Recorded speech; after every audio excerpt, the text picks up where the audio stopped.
एक बार extra class लेकर के पुराना कवर कर लेंगे।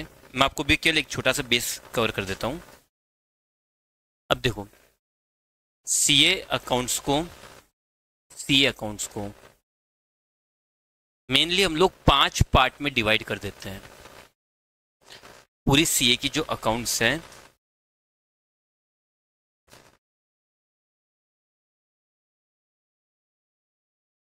उसको हम लोग टोटल 5 पार्ट में डिवाइड करते हैं। पहला जो बेसिक थ्योरी होती है, फिर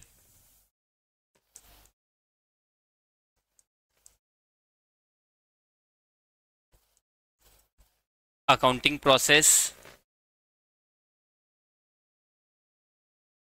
फाइनल अकाउंट्स,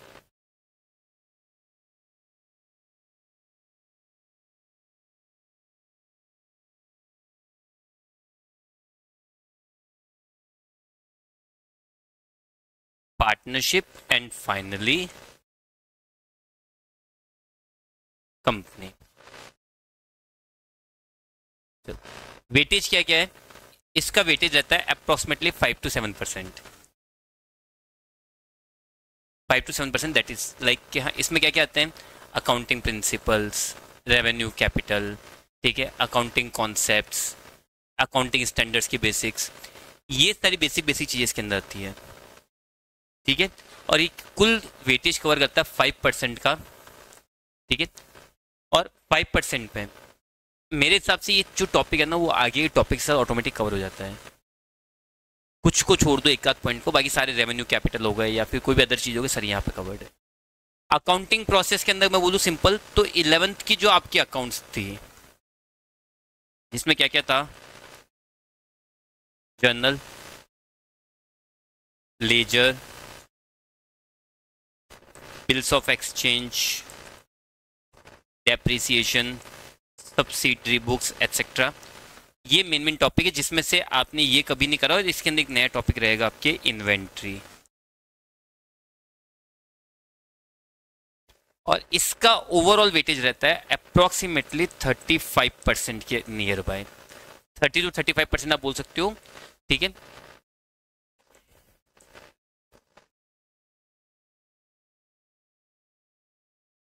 ठीक है, और ये पूरी 11th के अकाउंट से, हाँ, ज़्यादा कुछ कॉम्प्लेक्सिटी भी नहीं होती है, ऐसा भी नहीं कि मैं कुछ बहुत एक्स्ट्राऑर्डिनरी ऐसा कुछ है। हाँ, ये 2 चैप्टर जरूर आपके लोग आप लोगों सबके लिए एक्स्ट्रा रहेंगे। बिल्स ऑफ एक्सचेंज जो शायद आप लोग के 11th में हट चुका था, और इन्वेंट्री, ये स्टॉक वैल्यूएशन जो होती है, हमारे स्टॉक जो होता है उसकी वैल्यूएशन कैसे करनी है, कब करनी है, किस किस मेथड से आप लोग कर सकते हो, वो सारी चीज़ें हैं यहाँ पे। फाइनल अकाउंट के अंदर 3 चैप्टर्स हैं। एक 11th का जो नॉर्मल फाइनल अकाउंट होता है, ट्रेडिंग, पी एंड एल और बैलेंस शीट। एक है NPO, not for profit organisation, और एक है,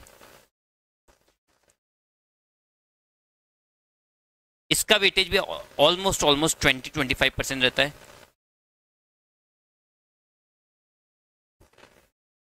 ठीक है, और ये आपके दोनों चैप्टर नए हैं,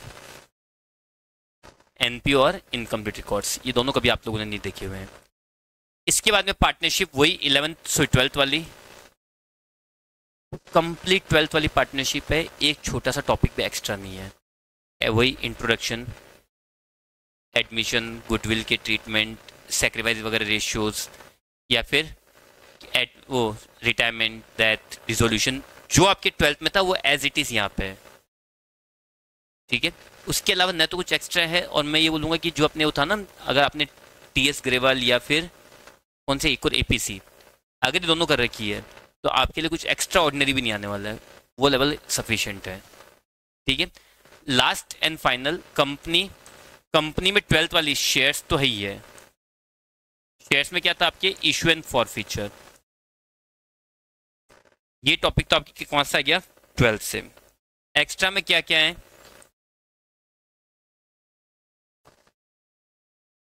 redemption of preference shares, debenture, issue तो था हमारे, पर इस बार रिडम्पशन भी है, और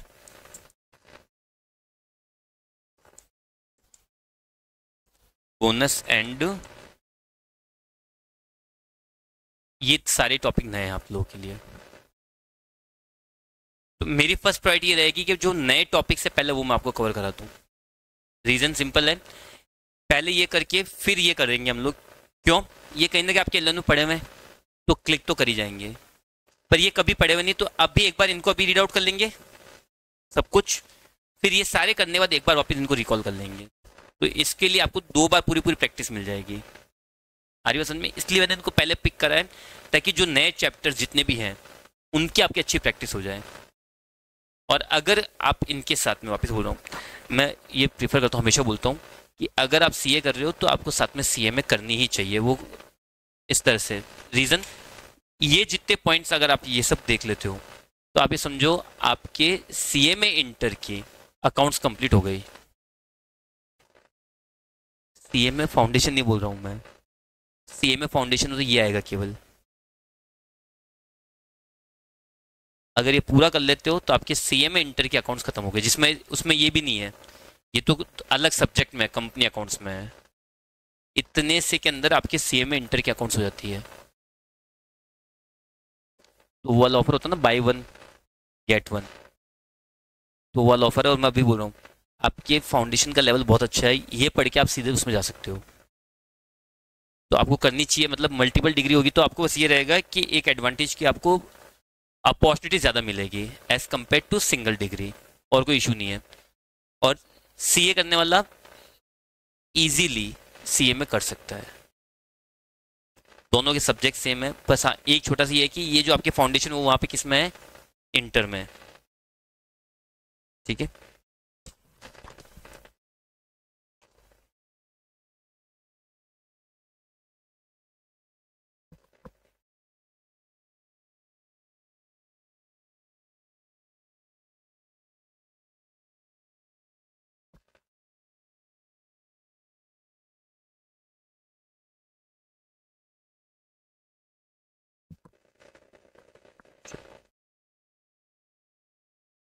तो अब समझो, हमने चैप्टर अभी स्टार्ट कर रखा है actually, not for profit organisation.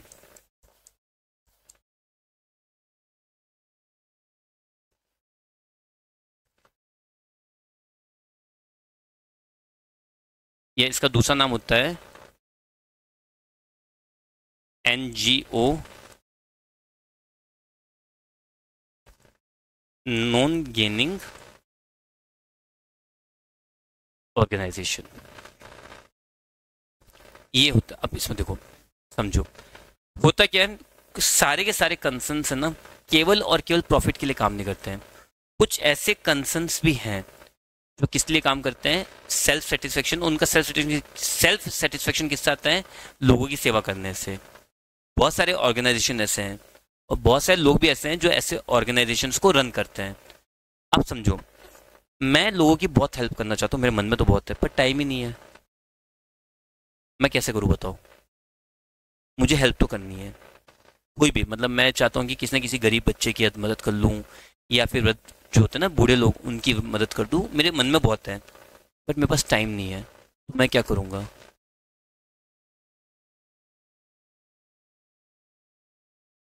मैं वो पैसा क्या करूँगा, जो लोग इस काम को कर रहे हैं, जिनको जनरली हम लोग यहाँ पे जयपुर में या राजस्थान में ज़्यादातर हम लोग क्या बोलते हैं, सेवा संस्थान। भी ये सेवा संस्थान वगैरह होते हैं, जिनको हम लोग, अब यहाँ इंग्लिश में बोलूँ तो एनजीओ या एनपीओ होते हैं। उन सेवा संस्थान को मैं पैसा दे दूंगा, वहाँ मेंबर बन जाऊंगा कि भाई देखो, मैं, मेरे पास पैसा है, मैं पैसा दे सकता हूँ, टाइम नहीं दे सकता। तो वो लोग मुझे क्या बोलेंगे, ठीक है सर आप यहाँ मेंबर बन जाओ, टाइमली आप हमें पैसा दे दो और हम उस पैसे को सही से इन्वेस्ट करते जाएंगे।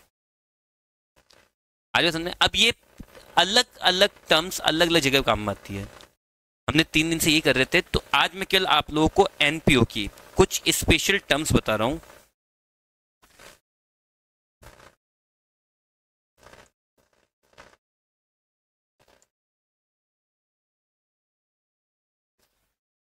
कुछ स्पेशल टर्म्स होती है जो एनपीओ में काम में आती है। अच्छा, एनपीओ के अंदर मेन मुझे क्या चेक करना होता है, एनपीओ का मतलब क्या होता है?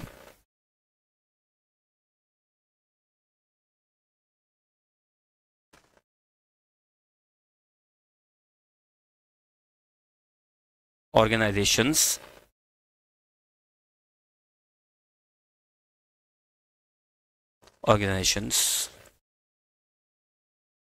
which work for society public.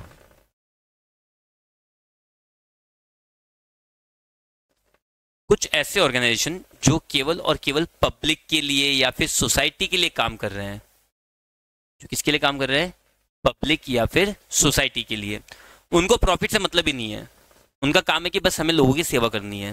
तो ऐसे ऑर्गेनाइजेशंस को हम लोग क्या बोलते हैं, एनजीओ या एनपीओ, जिसमें मैंने बोला था सलमान खान का टॉप पे चलता है बीइंग ह्यूमन, जो हमारे इधर नॉर्थ साइड में वो टॉप पे चलता है। साउथ में तो बहुत सारे हैं, बट इधर अपने देखा जाए तो एक बीइंग ह्यूमन है जो बहुत अच्छे लेवल पर काम करता है और सिंसियरली काम करता है। अगर आप उसकी रिपोर्ट्स वगैरह देखोगे, आप इस पे गूगल पे मिल जाएगी बोला आप लोगों को, तो बहुत अच्छे लेवल पर काम करता है बीइंग ह्यूमन। इवन जो टी शर्ट्स वगैरह बेचते हैं ना, बीइंग ह्यूमन टी शर्ट्स आते हैं, उससे भी जो प्रॉफिट होता है वो प्रॉफिट भी लोगों की सेवा में जाता है। तो यहाँ से दो चीजें क्लियर हुई आपको। एनपीओ नो डाउट काम पब्लिक की सेवा के लिए कर रहा है, बट वो चाहे तो कोई प्रोडक्ट बना के भी बेच सकता है, उससे भी प्रॉफिट कमा सकता है, और उस प्रॉफिट को किसके काम में लेगा, लोगों की सेवा के लिए। ऐसा नहीं है कि अगर आज मैं एक एनजीओ खोलता हूँ तो मैं बस सेवा ही करता रहूंगा, लोगों से पैसा मांगूंगा कि आप प्लीज दे दो, मुझे सेवा करनी, तो ऐसी भी सेवा किस काम की। तो मैं एक एनजीओ ऐसा भी चला सकता हूँ जहाँ पे मैं क्या करूंगा, अपन सब मिलके अपन ऐसा कर सकते हैं कि आज अपन सब मिलके एक काम चालू करते हैं, और अपने जैसे जितने भी लोग सबके हम लोग क्या करेंगे, हेल्प करेंगे। जैसे आपने काफी इसमें एक स्टार्ट हुआ था, आज के टाइम पे वो एक बहुत बड़ा स्टार्टअप बन गया, मतलब स्टार्ट हुआ था म्यूचुअल हेल्प से, और आज के टाइम पे वो 6,000 करोड़ की कंपनी बन गया।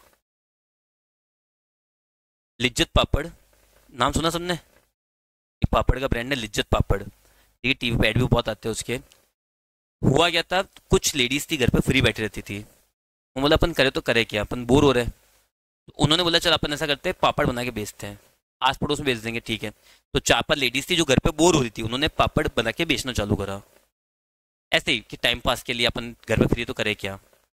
तो पापड़ बना बना के बेच रहे थे, और धीरे धीरे करते करते उनसे और लोग जुड़ते गए। आज के टाइम पे वो 6,000 करोड़ की कंपनी है, और मेनली लेडीज ही उसको ऑन करती है। और आज भी उनका काम क्या होता है, जो घर पे ऐसे होता है ना, घर पे थोड़ा ऐसे फ्री बैठे ऐसे करते हैं, तो उन लोगों को काम देती है, उसके बदले उनको पैसा दे देती है, तो उससे उनकी हेल्प हो जाती है, और बदले में वो पापड़ वगैरह ले लेते हैं। मशीनाइजेशन ईजी हो सकता है, मतलब पापड़ के अंदर ऐसी ऐसी मशीनें भी आती है जो आपको 1 घंटे के अंदर अंदर नींद नहीं करते हुए भी 10 से 15 किलो पापड़ निकाल के दे सकती है। ह्यूमन एफर्ट बहुत लगते हैं, बट वो ऐसा क्यों कर रहे हैं, ताकि जो घर पे बैठे हैं उनको थोड़ा रोजगार मिल सके। तो एनपीओ का मतलब यही नहीं है कि मैं, ये गरीब है इसको 1,000 रुपए दे दिए मेरी मदद हो गई, ये मदद ये नहीं है। इनका टारगेट अलग अलग तरह से अलग अलग हो सकता है। मुझे हेल्प प्रोवाइड करनी है, तो हेल्प का मतलब केवल फाइनेंशियल हेल्प नहीं, फाइनेंशियल असिस्टेंस सपोर्ट भी होता है। तो मैं किसी को फाइनेंशियल सपोर्ट दे रहा हूँ, तो वो भी क्या है, एक तरह से हेल्प ही है। तो मैंने किसी को बोला भाई तुम लोग ऐसा करो, तुम लोग पापड़ बना के मुझे दो, मैं मार्केट में बेचूंगा। इसने देखा था एक तारक मेहता एपिसोड आया था जिसमें जेठालाल 20,000 की मदद करता है इसको, बाद में वो खरीद लेता है, बाद में वो किसी लेडीज को पैसा देता है, लेडीज वहां जाके उनसे अचार पापड़ खरीद लेती है, और अचार पापड़ फिर वो बेचते हैं, ऐसा कुछ एपिसोड। वो जो थी ना बीच में जो मीडिएटर थी, वो भी क्या चल रहे थे, सेवा संस्थान चला रहे थे। उनमें पूरा नाम अगर आपको याद हो तो वो क्या करते हैं, कुछ महिलाएं हैं जो अपने घर को चलाने के लिए, उनकी म्यूचुअल हेल्प के लिए काम करती है। तो एनपीओ का मतलब मैंने आज तक आपको ये नहीं बताया कि केवल दान पुण्य करना। एनपीओ मतलब मैं हमेशा ये बता रहा हूँ आपको, सबको सपोर्ट असिस्टेंस देना, सोसाइटी के लिए काम करना। कुछ गरीब बच्चे हैं जो नहीं कुछ कर पाते हैं, उनको पढ़ाना। तो ऐसा नहीं उनको पढ़ा रहे हो आप फ्री में, ऐसा कुछ कर रहे हो नहीं, उनसे उसके बदले कुछ ना कुछ काम करवाते हैं हम लोग। बाल मजदूरी नहीं है, समझ लो ना, बाल मजदूरी करवा रहे हैं, ठीक है। ऐसा नहीं, उनसे कुछ ना उनकी एफर्ट्स को, जैसे फॉर एग्जाम्पल सिलाई मशीन, मैं सिलाई सिखानी किसी को, सिलाई सिखा रहा हूँ तो मेरा काम भी हो रहा है, वो सीख भी रहा है, और एक चीज़ भी बन रही है, उसको मैं मार्केट में बेच दूंगा। कुछ लोग टोकरे बना के बेचते हैं, कुछ लोग कारपेंटर होते हैं, उनसे फर्नीचर बनाना सिखा रहा हूँ मैं, तो जो फर्नीचर बनाएंगे उनको मार्केट बेचूंगा मैं। तो अलग अलग जगह अलग अलग तरह से एफर्ट देते हैं। तो ये जो एफर्ट्स एक्टिविटीज उनके लिए एक ऑर्गेनाइजेशन होती है। ऑर्गेनाइजेशन बनना क्यों जरूरी है, हर किसी के पास पैसा है लेकिन टाइम की बहुत कमी होती है, दान पुण्य करने वाले मेनली। अब फॉर एग्जांपल मैं, अब देखो, मैं जैन हूँ तो मैं जैन कास्ट में ज़्यादा दान पुण्य करने की सोचूंगा। देखो लॉजिकल होता है, सब अपने अपनी ज़्यादा पकड़ते हैं। लेकिन मेरे पास टाइम नहीं है तो मैं क्या करूँगा, जो हमारे सेवा संस्थान है, फॉर एग्जांपल मैं, जैसे मैंने बोला था, हमारे वहाँ पे एक पार्शनाथ चैरिटेबल हॉस्पिटल है, तो मैं वहाँ मेंबर बन गया। अब मुझे साल के 21,000 देने हैं, कोई दिक्कत नहीं, साल के 21,000 दे रहा हूँ। वो लोग क्या करते हैं, जो वहाँ पे लोग आते हैं उनकी कम रेट में सेवा करते हैं। मतलब फॉर एग्जांपल बाकी सब जगह टिकट की प्राइस, अगर जैसे प्राइवेट हॉस्पिटल से तो 500-600 है, तो वो लोग 80 रुपये 100 रुपये ले रहे हैं। 80-100 रुपये लेना भी जरूरी है, ताकि हर कोई नहीं आ जाए। फ्री में कोई चीज़ होगी तो क्या होगा, अगर कोई चीज़ आपको फ्री में मिल रही है तो उसकी कदर होती है क्या? उसकी वैल्यू नहीं होती, फ्री को फॉर ग्रांटेड ले लेते हैं लोग। पर ठीक है, तो जैसे ही ना, चलो ठीक है, आ रही हो समझ में? वहीं पे अगर थोड़ा पैसा लग रहा है तो हम लोग उसको सीरियसली लेते हैं, मतलब कुछ भी लग रहा है, मतलब वो लोग 20 भी लगते हैं तब भी उसको सीरियसली लेते हैं। टेकन फॉर ग्रांटेड नहीं होता है। तो वही पॉइंट यहाँ पे आता है कि हम लोग, अब फॉर एग्जाम्पल में हम लोग वहाँ पे है, तो वो लोग क्या करते हैं, 100 रुपये पर पेशेंट ले रहे हैं। पर ऑब्वियसली जो डॉक्टर्स है वो बाहर से भी आते हैं, अच्छे अच्छे डॉक्टर्स को बाहर से बुलाते हैं। फॉर एग्जाम्पल कभी अजमेर के, कभी जयपुर के, कभी कहाँ से डॉक्टर्स को बुलाते हैं अलग अलग ट्रीटमेंट्स के लिए। तो उनकी फीस 100 रुपये में तो नहीं निकलेगी। वो डॉक्टर एक विजिट के ही 25-30 हज़ार रुपये ले लेता है। अब 25-30 हज़ार 100 रुपये के हिसाब से अगर मैं देखूँ तो 250 पेशेंट वो थोड़ी ना देख पाएगा एक दिन में। वो तो कितने देख पाएगा, 25-50। उसको पैसा देने के लिए कहाँ से आएगा, तो वो यहाँ से फंड अरेंज करते हैं। तो भाई 100 रुपये में आपको एक अच्छे डॉक्टर, जो आप जयपुर जाते या फिर कहीं बाहर जाते ट्रीटमेंट कराते, अच्छा खासा पैसा लगता। हम उन डॉक्टर को यहीं लेके आ रहे हैं, आपको सारी फैसिलिटीज दे रहे हैं, आप यहाँ के ट्रीटमेंट करा। तो जो लोग वो नहीं करा पाते बाहर जाके, उनके लिए वो बहुत ईजी पड़ता है। तो एनपीओ उसके लिए होता है। अब एनपीओ के अंदर कुछ स्पेसिफिक टर्म्स क्या होती है, तो सबसे पहली इंपॉर्टेंट टर्म होती है,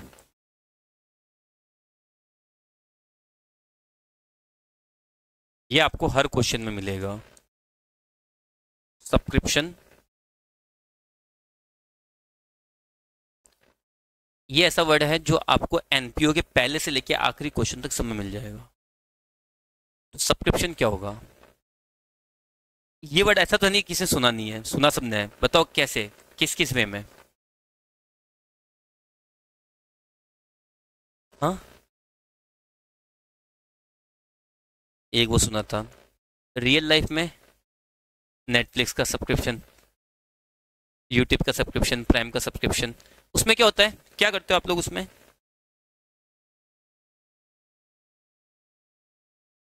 क्या उसके अंदर क्या होता है, एक जो अपन मानते हैं नेटफ्लिक्स का सब्सक्रिप्शन है, तो उसमें क्या होगा, पैसे देने पड़ेंगे। ठीक है, सब्सक्रिप्शन कैसे हो सकता है, मंथली भी होता है, ईयरली भी होता है, ईयरली ज़्यादा लेते हैं लोग। तो उसमें क्या होता है, ईयरली सब्सक्रिप्शन मुझे लेना तो क्या करना पड़ेगा, मुझे 500 रुपये समथिंग या 1,000 रुपये जो भी होते हैं उसके चार्जेस, मुझे याद ध्यान नहीं है। नेटफ्लिक्स तो मैंने हमेशा महंगा ही है, सब्सक्रिप्शन कभी लिया नहीं नेटफ्लिक्स का। तो कितने लगते हैं वैसे, 1,200 रुपये एन पर एनम। तो मैं 1,200 रुपये दूंगा, तो मैं नेटफ्लिक्स का क्या हो गया, एक तरह से मेंबर हो गया। मैं 1 साल तक नेटफ्लिक्स की सर्विसेज को यूज़ कर सकता हूँ, एंजॉय कर सकता हूँ। ऐसा ही कुछ होता है। तो सब्सक्रिप्शन वैसा ही होता है, वही टर्म्स वही चीज़ होती है। अमेजॉन प्राइम का मैं सब्सक्रिप्शन ले लिया मैंने, तो प्राइम की सर्विसेज मुझे मिल जाएगी, क्योंकि मैं अमेजॉन प्राइम का क्या हूँ, मेंबर हूँ। और मैंने सब्सक्रिप्शन चार्जेस, जिसको मैं क्या बोल सकता हूँ, मेंबरशिप चार्जेस मैंने दे दी है। तो वैसे ही अगर आपको किसी एनपीओ के अंदर मेंबर बनना है, तो आपको हर साल या पर मंथ इस तरह से एक अमाउंट पे करनी होती है। तो जो आप मेंबरशिप फीस पे करते हो,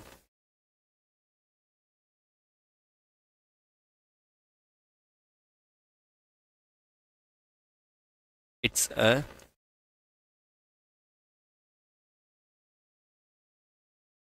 मेंबरशिप फीस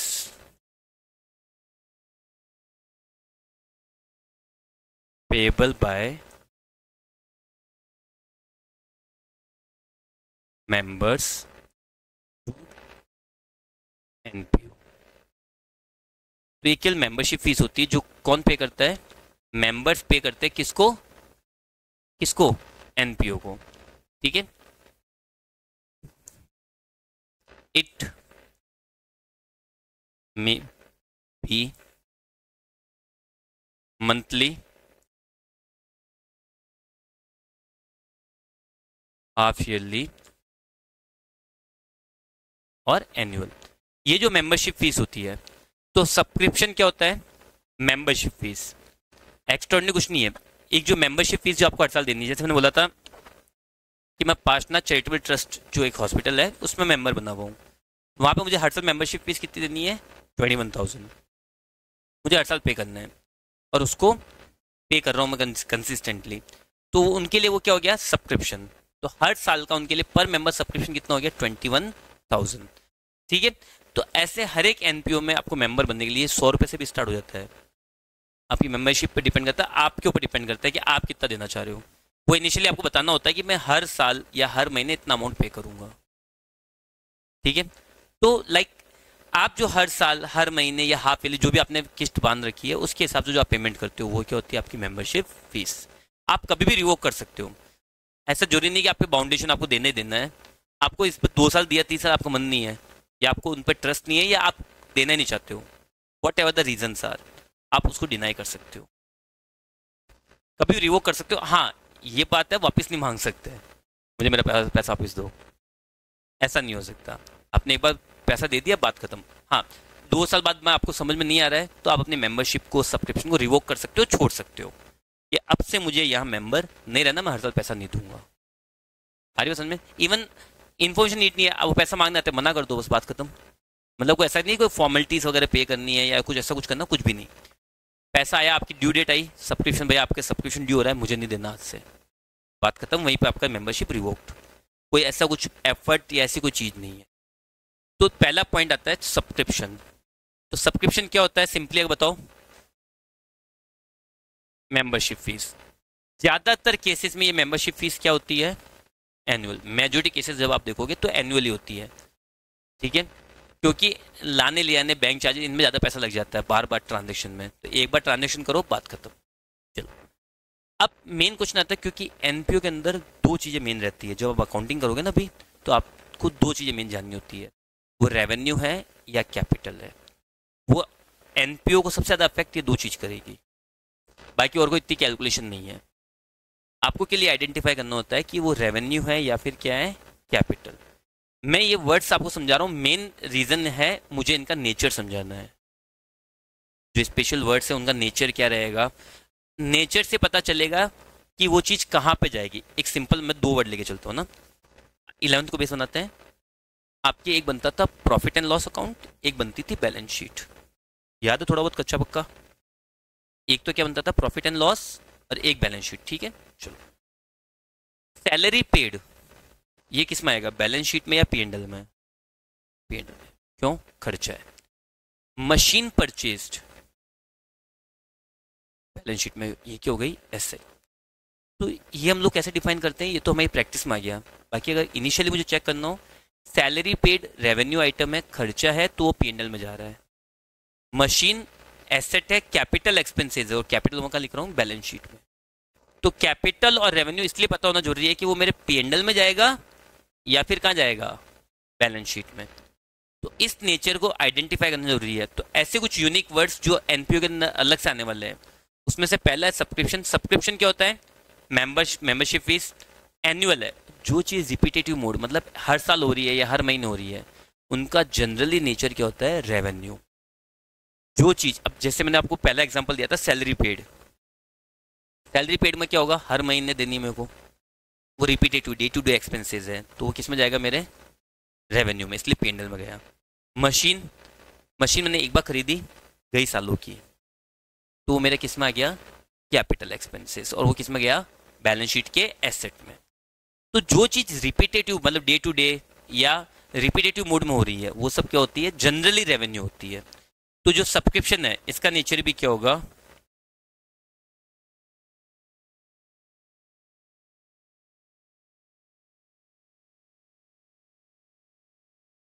नेचर हमेशा इसका क्या होगा, रेवेन्यू। ठीक है, रेवेन्यू ने समझ में आएगा मीनिंग क्या हुआ। ये एनुअल होती है या रिपीटेटिव मोड में होती है, हर महीने हो सकती है, हर साल हो सकती है। अब क्वेश्चन आता है, कोई 10 साल की फीस एक साथ दे दे, 20 साल की फीस एक साथ दे दे, तो वो क्या हो जाएगी, उसको हम लोग पहले तो सब्सक्रिप्शन नहीं बोल के उसको बोलेंगे हम लोग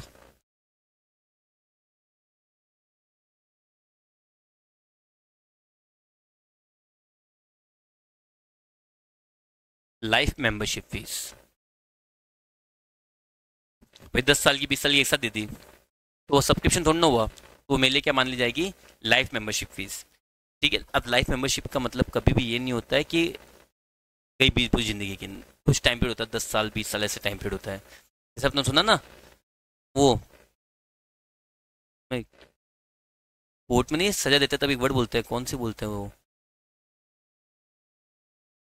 आजीवन कारावास ऐसे नहीं बोलते एक और, उम्र कैद। उम्र कैद का मतलब ये तो नहीं उसको पूरी उम्र कैद में रखा जाएगा, तो टाइम पीरियड होता है 14 साल 7 साल ऐसे टाइम पीरियड होता है। आर्य समझ में, ये मुझे बहुत टाइम बाद पता चला, मेरे को तो उम्र कैद मतलब गया जेल में जिंदगी और वापस बाहर आएगा ही नहीं।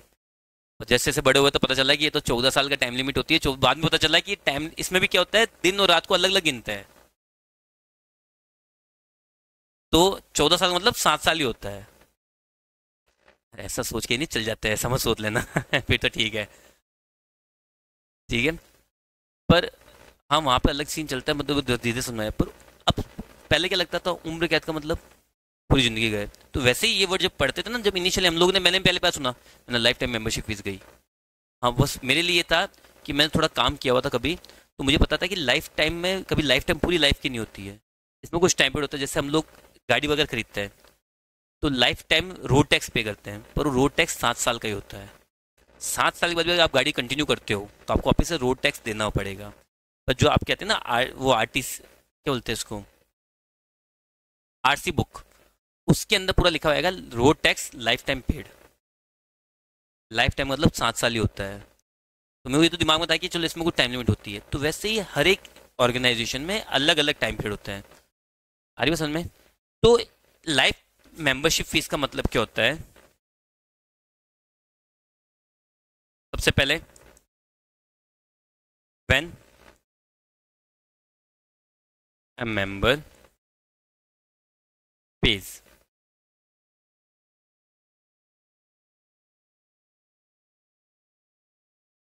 मेंबरशिप फीस और subscription in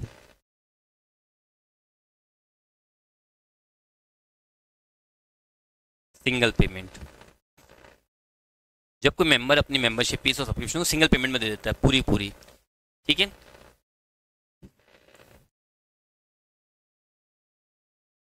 their will be a time limit for such transaction, for example 10 years 20 years, इस तरह से। फॉर एग्जाम्पल आप में से मैंने कोई एनजीओ चला रखा है, आप में से कोई मेंबर बना, बाकी सारे मेंबर्स तो क्या कर रहे हैं, हर साल पे कर रहे हैं, पर किसी ने बोला मेरे पास हर साल का टाइम नहीं है, मैं यहाँ रहता भी नहीं हूँ, मैं भूल गया, इससे बेटर है कि मैं 10 साल की फीस आपको एक साथ दे रहा हूँ। तो 10 साल की मेंबरशिप फीस फॉर एग्जाम्पल एक साल की 1,000 है, तो 10 साल की 10,000 आप पकड़ लो, बात खत्म। ठीक है, और ऐसे नहीं मैं भी ऑफर दे सकता हूँ, मैं भी बोल सकता हूँ 10,000 दोगे, 10 साल की एक साथ दोगे तो आपको 9,500 देना है। दान पुण्य में भी स्कीम होती है, ऐसी बात नहीं स्कीम नहीं होती है। आप दान पुण्य कर जाओ कोई मंदिर में, प्रसाद 250 ग्राम की 100 और आधा किलो की 150, प्रसाद चलते हैं ऐसे, प्रसाद में भी स्कीम चल रही है कि 250 ग्राम प्रसाद चढ़ाओ तो 100 का, तो ऐसे इस हिसाब से कि 1 किलो कितने हो रहे हैं 400, पर अगर आप आधा किलो चढ़ाते हो तो 150 का, तो वहाँ भी स्कीम है। तो स्कीम सब जगह पे होती है, यहाँ भी दे सकता हूँ मैं। तो द पॉइंट इज, आप लोग क्या कर रहे हो, 10 साल के 10,000 मुझे एक साथ दे रहे हो, अब मेरे लिए उसका नेचर क्या हो गया, हर साल दे रहे थे, अब जो बाकी सारे लोग हैं वो तो हर साल दे रहे हो, उनके लिए तो क्या नेचर है, सब्सक्रिप्शन है और रेवेन्यू नेचर है। बट किसी एक ने क्या करा, 10 साल की एक साथ देती है, तो वो क्या माना जाएगा, कैपिटल, उसका नेचर क्या माना जाएगा, कैपिटल। तो नेचर क्या होगा, कैपिटल। कैपिटल तो क्या कहाँ जाएगा, बैलेंस शीट में।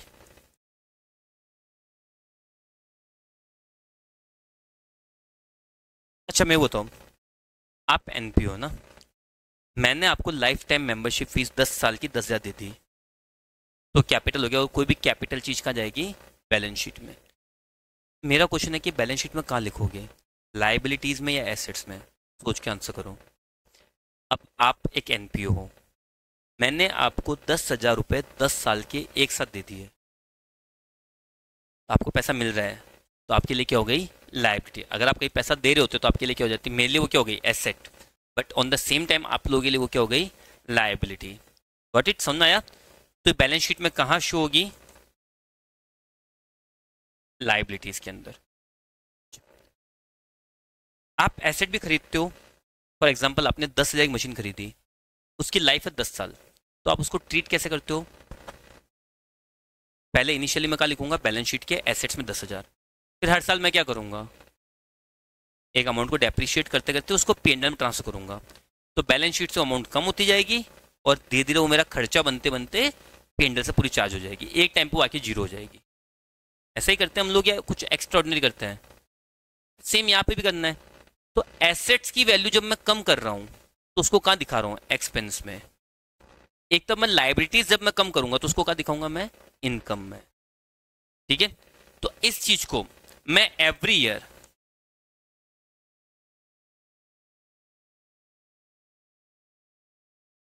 स्पेसिफिक अमाउंट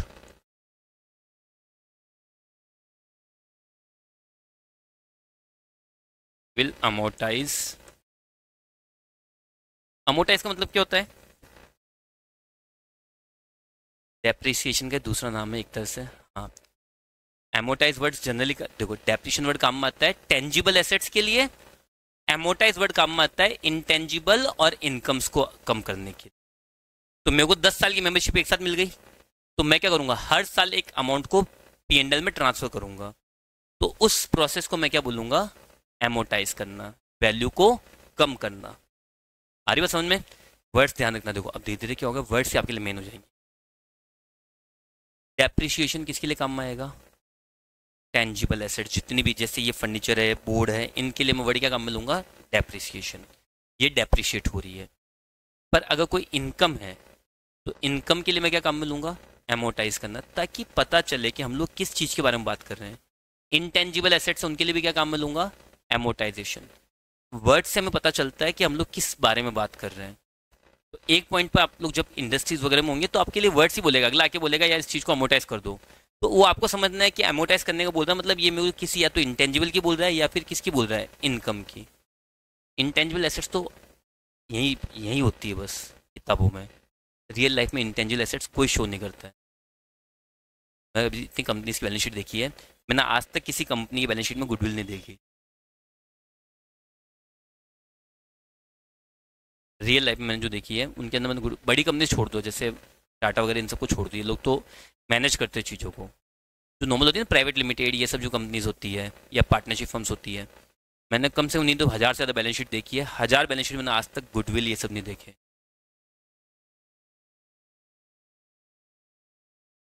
अरे वो समझ में। तो ये सब कहने वाली बात होती है, तो मेनली इनकम एमोटाइज वर्ड किसके लिए, रियल लाइफ में किसके लिए काम में आएगा, इनकम्स वगैरह को कम करने के लिए। तो आपके पास कोई ना कोई कैपिटल रिसीट पड़ी होगी, तो आप बैलेंस शीट में चेक करोगे ना, तो आपको लाइबिलिटीज में कोई ना कोई कैपिटल रिसीट दिख जाएगी कि हाँ यार ये पैसा इतने साल के लिए आया हुआ है, इसको अमोटाइज मतलब इसको कम करना है।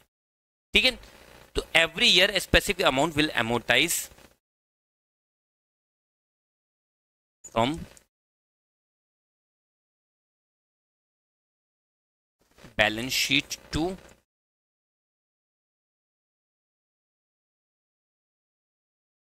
Income and expenditure account. तो हर साल में एक फिक्स अमाउंट को क्या करूंगा, एमोटाइज करूंगा। तो मैं एमोटाइज का वर्ड यहाँ मीनिंग यहाँ लिख देता हूँ,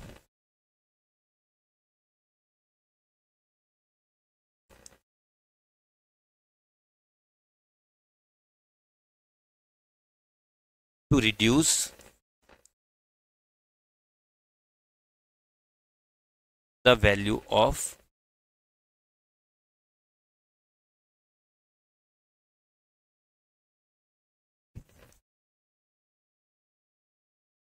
इंटेंजिबल और इनकम। तो किसी भी अदृश्य संपत्ति या इनकम, इसकी वैल्यू को जो हम लोग कम करते हैं उसको हम लोग क्या बोलते हैं, एमोटाइज। अच्छा, हिंदी में दोनों मीनिंग सेम है, हिंदी में दोनों को मूल्यह्रास ही बोलते हैं। मूल्यह्रास ऐसा कुछ वर्ड होता है, ये मतलब बहुत टाइम हो गया काम में लिए हुए। मूल्यह्रास ऐसा कुछ होता है, तो वैल्यू कम करने को हम लोग दोनों, हिंदी में दोनों वर्ड सेम है, बट इंग्लिश में दोनों को डिफ्रेंशिएट कर रखा है। चलो, तो दोनों वर्ड समझ में आए। सब्सक्रिप्शन क्या हुआ, सब्सक्रिप्शन क्या हुआ, मेंबरशिप फीस, ठीक है। मेंबरशिप फीस, चलो आप एक बात का आंसर करो। आप अब अपने आप को हमेशा एनपीओ समझोगे ना, मेरे जब भी क्वेश्चन आंसर करो तो आप अपने आप को एनपीओ समझो। मैं आपका मेंबर हूँ, मैं आपको मेंबरशिप फीस दे रहा हूँ, तो आपके लिए वो क्या माना जाएगा, मैं आपको मेंबरशिप, हर साल मेंबरशिप फीस दे रहा हूँ, तो वो आपके लिए क्या मानी जाएगी, लाइब्रेरी तो लाइफ टाइम होगी तब मानी जाएगी। इनकम, वो आपके लिए क्या हो गई, इनकम। इनकम का सोर्स आपके लिए वही है, मेंबरशिप फीस, तो वो आपके लिए क्या हो गई, सीधे सीधे इनकम। अगर आपने उसको लाइबिलिटी मानी, समझो बात को, लाइबिलिटी क्यों नहीं मान रहे हैं, लॉजिक बताओ। हर साल आप लाइबिलिटी हम लोग कब मानते हैं, जब मुझे वापस रिफंड करने हो, ये पैसा रिफंड थोड़ा ना करना मुझे, पैसा एक बार आपने मुझे दे दिया तो बात खत्म है, वो मेरी ही यूज में आएगा। मैं आपको रिफंड किसी भी केस में नहीं कर सकता, ना आप मांगोगे, मांगोगे तो मैं पब्लिक में डाल दूंगा, देखो दान पुण्य देके वापस मांग रहा है, तो पैसा भी नहीं आएगा आपका और बेइज्जती अलग हो जाएगी। तो कितना अजीब लगे, आप सोचो, इमेजिन करो, मंदिर में गए आप, आपको पैसा डालना था, ठीक है, आपको डालने तो 10 रुपए थे, पर गलती 100 रुपये चले गए, देखा नहीं आपने, जब लेकिन अंदर जब पूरा जा चुका तब देखो 100 रुपये चले गए, तो क्या पुजारी बोलो कि यार 90 रुपये वापस दो। देखो, सिचुएशन हो सकती है, कुछ कुछ लोग बोल भी सकते हैं, ठीक है, पर कुछ कुछ लोग तो ये बोलेंगे शिट यार, और कुछ लोग मन में भगवान ने मांगे थे, ये तो भगवान की तरफ से गए, भगवान की इच्छा थी, कुछ ना कुछ अपने आप को मन को सेटिस्फेक्शन दे दोगे आप लोग। पर बहुत रेयर लोग होंगे, 100 में शायद एक दो ही होंगे जो पैसा वापिस मांग ले, क्या पुजारी जी गलती हो गई, डालने 10 थे 100 डल गए, तो 90 आप वापिस अरेंज करा सकते हो क्या। पहले बार पुजारी बोलेगा कैसे, मैं कैसे मान लूँ, 100 के नोट तो कोई और भी डाल के गया होगा, शायद हो सकता है मैं तेरा वैसे कैसे मान लूँ, तो बहुत पंगे होंगे। 100 10 लोगों के सामने हुए, पैसा तो आना नहीं आना, लेकिन बेइज्जती पूरी हो जाएगी, इसलिए वो पैसा गया मंदिर में, गया मंदिर का ट्रस्ट का पैसा है, मंदिर वाले यूज में लेंगे उसको, अब वो उनको जैसे चाहे वैसे यूज में ले सकते हैं। इनकम का मतलब क्या होता है, पैसा मेरे पास आ गया, अब मैं उसको अपनी इच्छा से खर्च कर सकता हूँ, कोई रेस्ट्रिक्शन नहीं, बाउंडेशन नहीं है, तो मेरे लिए क्या हो गई, इनकम। पर वही अगर रेस्ट्रिक्शन बाउंडेशन है तो मेरे लिए क्या हो जाएगी, लाइबिलिटी। देखो, पैसा दोनों साइड से आ रहा है, एक सिंपल, मैं सर से सैलरी ले रहा हूँ और एक पैसा उधार ले रहा हूँ, दोनों में फर्क क्या है, सैलरी ली वो मेरा हक है, मेरा पैसा है, मैं उसको जैसे चाहूँ खर्च करूँ, मेरे को कोई पूछने वाला नहीं है, ना मुझे वापस देना है, तो मेरे लिए क्या हो गई, इनकम।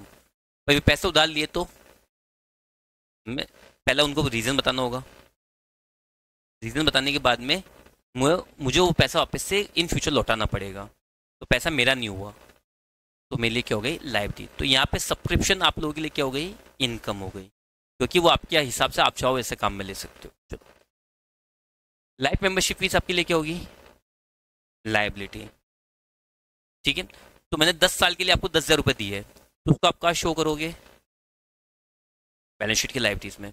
फिर आप हर साल क्या करोगे, 10 साल के 10,000 है, तो हर साल कितनी अमाउंट निकल के आ रही है, अगर अपन स्ट्रेट लाइन मेथड फॉलो करें, सीधी रेखा पद्धति, तो सीधी रेखा पद्धति मतलब स्ट्रेट लाइन के हिसाब से हर साल कितनी अमाउंट आएगी, 1,000 रुपये। मैं क्या करूंगा, एमोटाइज करूंगा। एमोटाइज का मतलब क्या हो गया, मैं लाइफ टाइम मेंबरशिप फीस में से 1,000 रुपये हर साल कम करता जाऊंगा, और उसको कहाँ शिफ्ट करता जाऊंगा, इनकम साइड में, उसको कहाँ कर दूंगा, इनकम साइड में। सॉर्टेड है सारा यहाँ तक। थर्ड इंपॉर्टेंट टर्म रहती है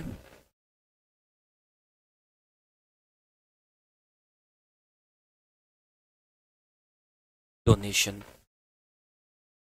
यहाँ सबको मतलब पता है। अब सब्सक्रिप्शन और डोनेशन में फर्क क्या है,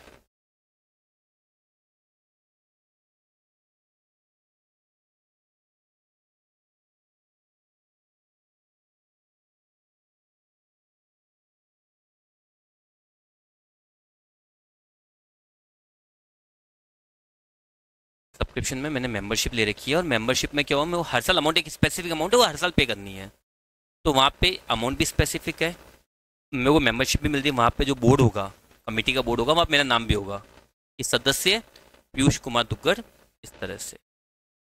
लेकिन दान पुण्य में क्या होगा, मेरा मन कर रहा है मेरे को कहीं ना कहीं दान करना अभी, तो मैं जाके कुछ भी, अब वो डोनेशन काइंड में भी हो सकता है और पैसे में भी हो सकता है, पर मैं वन टाइम जाके कहीं ना कहीं डोनेशन करके आ गया, भाई मेरे को लो, मेरी तरफ से मेरी इच्छा है इस संस्था को 50,000 देने की, लो 50,000 पकड़ो। तो जो जेठालाल ने दिए थे 20,000 रुपए, वो क्या था, डोनेशन था, वो मेंबरशिप फीस नहीं है। वो क्या हुआ, जो वन टाइम आप बिना किसी प्री डिसीजन के अमाउंट पे कर रहे हो, चलो ठीक है मेरी तरफ से आप ये 10,000 पकड़ो, मेरी तरफ से 20,000 पकड़ो, तो लाइक वो क्या हो गया, डोनेशन। वो काइंड में भी हो सकता है, जरूरी तो ना आप चीज लोगे। फॉर एग्जाम्पल अनाथ आश्रम है, तो मैं बच्चों के लिए कपड़े भी तो लेके जा सकता हूँ, आ रही हो समझ में। बूढ़े लोग को वो है वृद्धाश्रम, तो वहाँ पे क्या ले जा सकता हूँ मैं, कंबल वगैरह कुछ भी ले जा दान कर सकता हूँ मैं। तो वो जो एक्टिविटी, वो जो इवेंट होगा, वो किस में काउंट होगा, डोनेशन में। हम लोग देखते हैं कभी कभी हॉस्पिटल, आप किसी चैरिटेबल हॉस्पिटल में गए आप लोग कभी, जाना चाहिए एक दो बार, प्रैक्टिकल एक्सपीरियंस मिला है। तो बताऊँ जयपुर में कौन सा, कभी देख के आना, लिखा हुआ रहता है ये, जैसे मैं जहाँ हूँ वहाँ पे लिखा हुआ है, यह एक्सरे मशीन श्रीमान तनसुख राज जी मोदी द्वारा गिफ्ट को क्या बोलते हैं, उपहार में दी गई है। वहाँ क्लियर लिखा हुआ उस मशीन के ऊपर, ठीक है। उपहार तो कहने वाली बात हो गई, क्या होता है, दान ही हुआ वहाँ पे, तो गिफ्ट उनके लिए डोनेशन आ गई, मशीन वो पैसा लगा के मशीन लेके आते हैं। तो तनसुख राज जी मोदी ने क्या बोला, ये मशीन मेरी तरफ से पकड़ो, तो वो क्या हो गया, डोनेशन। हम लोग कहीं के देखते हैं बहुत सारे भवन होते हैं, ऐसे होते हैं जहाँ पे लिखा हुआ होता है ये इमारत या ये कमरा, ये नहीं होती बेंचेस गार्डन वगैरह में, ये फलाने चंदे ने उसकी स्मृति में इसमें लिखवाई है, तो ऐसा कुछ होता है ना। तो वो सब चीज़ें क्या होती है, डोनेशन। तो देखो डोनेशन,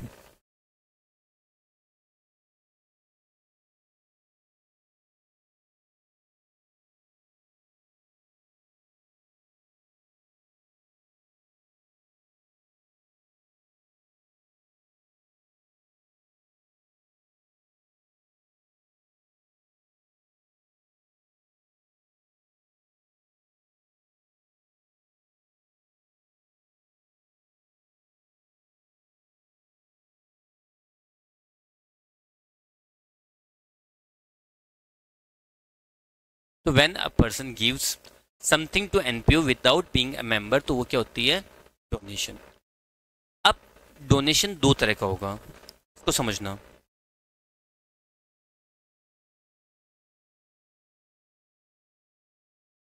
एक तो होगा स्पेसिफिक और एक होगा जनरल।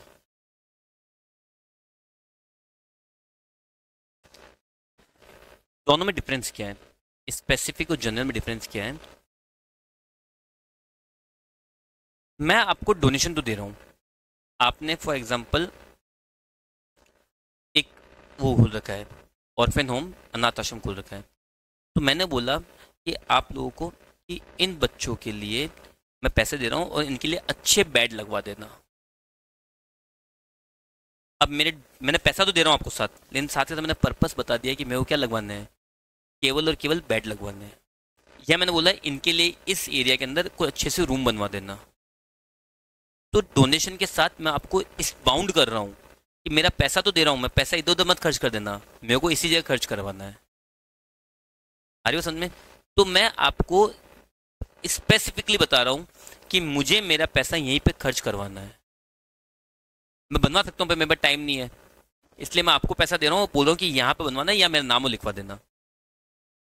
तो मैं आपको जब डोनेशन दे रहा हूँ, तो उसके साथ मैं आपको स्पेसिफिक बता रहा हूँ कि मुझे यही चीज़ करवानी है और कुछ भी नहीं। ऐसा नहीं हो कि मैं पैसा दे रहा हूँ तो बच्चों के लिए कपड़े लेके आ जाओ, कुछ नहीं। मुझे बेड ही बनवाने हैं या फिर मुझे बिल्डिंग ही बनवानी है। तो जब डोनेशन के साथ उसका पर्पस भी बता दिया जाता है, तो उसको हम लोग क्या बोलते हैं, स्पेसिफिक। ठीक है। तो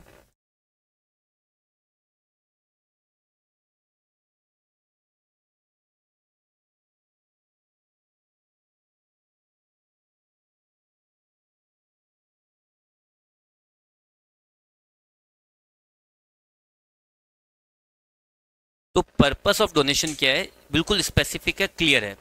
आपको मैंने जो इंस्ट्रक्शन दी बिल्कुल क्लियर है कि मेरे को मेरा पैसा इसी जगह खर्च करवाना है, इसके अलावा कहीं और नहीं। तो वो तो क्या माना जाएगा, स्पेसिफिक। अच्छा, मैंने आपको पैसा दिया, लेट मी से मैंने आपको दे दिया 1 लाख रुपए कि इस पैसे से बच्चों के लिए एक रूम अच्छा बनवा देना या बच्चों के लिए बेड बनवा देना। तो वो आपके लिए अभी एट प्रेजेंट क्या है, इनकम या लायबिलिटी? आप एनपीओ सोच दो प्रैक्टिकल, मैं क्या बोल रहा हूँ, बिल्कुल प्रैक्टिकल सोचो, कुछ ना बियॉन्ड इमेजिनेशन या कुछ एक्स्ट्रा एफर्ट डाल के मत सोचना कि ऐसा क्या हो सकता है। बिल्कुल रियल लाइफ में क्या मानते हैं, मैंने आपको 1 लाख रुपए दिया अभी, मैंने बोल दिया कि इस बच्चों के लिए या तो रूम बनवाना है या बेड लेना है, तो आप उसको क्या मानोगे? अभी आपके लिए क्या हो गई वो?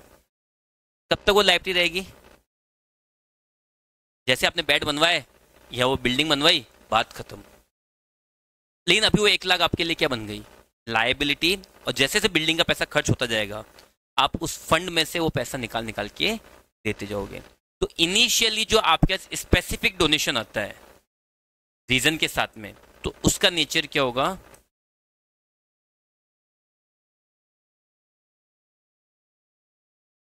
कैपिटल। ठीक है, कैपिटल में कहाँ जाएगी, लाइबिलिटी साइड में, क्योंकि पैसा मिल रहा है अपने को। सॉर्टेड है। वहीं पे मैं आपको पैसा दे तो रहा हूँ, पर मैंने बोला कि चलो ठीक है, मेरी बहुत इच्छा थी यहाँ पे दान करने की, तो इस अनाथ आश्रम, वृद्धाश्रम, मंदिर या कुछ भी ट्रस्ट में मैं 50,000 रुपये दे रहा हूँ। बस दान करके मैंने रिसीप बनवाई, चले गया। मैंने कुछ नहीं बोला कि क्या करना क्या नहीं करना। तो 50,000 के लिए आप क्या हो, ओपन हो। बच्चों के लिए चाहे जो करो, उनके लिए पंखे लगवाओ या फिर उनके लिए कपड़े लेके आओ या फिर उनके लिए खाना लगवाओ, कुछ भी करो, मैं वो मतलब ही नहीं। अब मैंने तो आपको 50,000 दिए, बात खत्म। तो फिर वो 50,000 आपके लिए क्या होगा, आप फ्री हो यूज़ करने के लिए, तो फ्री टू यूज़ है, तो वो आपके लिए क्या हो जाएगा, अभी मैंने समझाया था, इनकम हो जाएगी। अभी आपको समझाया था, अगर आप बाउंडेड हो यूज़ करने के लिए, तब तो आपके लिए क्या हो गई, लाइबिलिटी। पर फ्री टू यूज़ है, मैंने आपको 50,000 दिया, आप चाहे जैसे यूज़ में लो। मैंने कुछ नहीं बोला कि इससे क्या करना है क्या नहीं करना है, बस मैंने 50,000 दान दे दिया आपको। तो ऐसा जो नॉर्मल डोनेशन मिलता है वो क्या होगा, जनरल, और वो आपके लिए क्या मानी जाएगी, इनकम। तो इसमें क्या हो गया,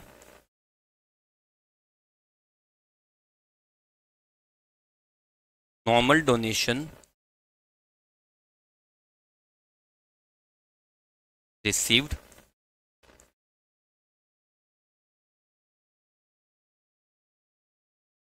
विदाउट इंस्ट्रक्शंस। अब विदाउट इंस्ट्रक्शन है तो इसका नेचर क्या होगा,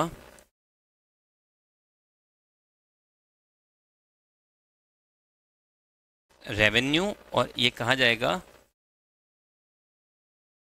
इनकम।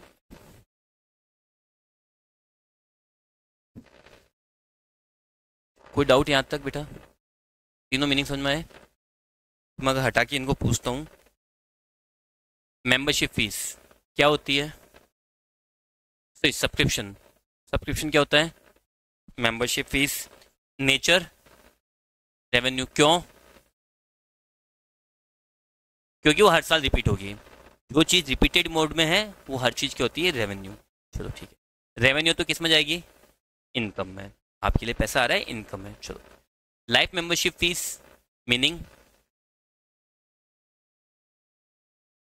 बहुत सारे साल की एक साथ अमाउंट दे देता है कोई मेंबर। ठीक है। Nature, capital. कैपिटल कहाँ शो करेंगे, लाइबिलिटीज में। और हर साल एक अमाउंट वहां से निकाल के कहाँ ट्रांसफर करेंगे, इनकम में। ठीक है, इनकम में। और ये जो प्रोसेस होती है उसको क्या बोलते हैं, एमोटाइज करना। सॉर्टेड है। चलो, तीसरा वर्ड हमने सीखा, डोनेशन। डोनेशन कौन कौन सा हो सकता है, स्पेसिफिक, जनरल। स्पेसिफिक मतलब फाउंडेशन, कि मुझे यही करवाना है, हॉस्पिटल मुझे तो एक्सरे मशीन ही लगवानी है, मुझे तो इसमें रूम ही बनवाना है, तो वो क्या हो गया, स्पेसिफिक डोनेशन। नेचर क्या होगा, कैपिटल कहाँ शो करेंगे, लाइबिलिटीज में। उस नाम से जनरली हम लोग क्या करते हैं, जिस पर्पज से मिला ना उसका नाम से फंड बना देते हैं हम लोग। फॉर एग्जाम्पल मुझे बोला है कि बिल्डिंग ही बनानी है, तो मैं बिल्डिंग फंड बना दूंगा। ताकि दिमाग में रहेगा कि ये जो पैसा आया है बिल्डिंग फंड के लिए आया है, और बिल्डिंग के लिए फंड आया अपने पास। चलो, दूसरा डोनेशन कौन सा होगा, जनरल में क्या होता है, no boundation, free to use. तो नेचर क्या होगा, इन रेवेन्यू, और कहाँ जाएगा, मतलब हम लोग जो 1 घंटे पढ़ते हैं ना वो 5 मिनट ही होती है, रियल में पढ़े तो 1 घंटा स्केल समझाने इन सब में लगता है कि ये सब चीज़ें ठीक है, लेकिन उसका जो सार होता है वो केवल 5 मिनट का होता है। पूरा रिवाइज हो गया, सब कुछ आ गया आप लोगों को। 4-5 टर्म्स और है तो कल खत्म हो जाएगा ये। ठीक है, आप लोगों के पास, सबके पास मॉड्यूल बुक कुछ है?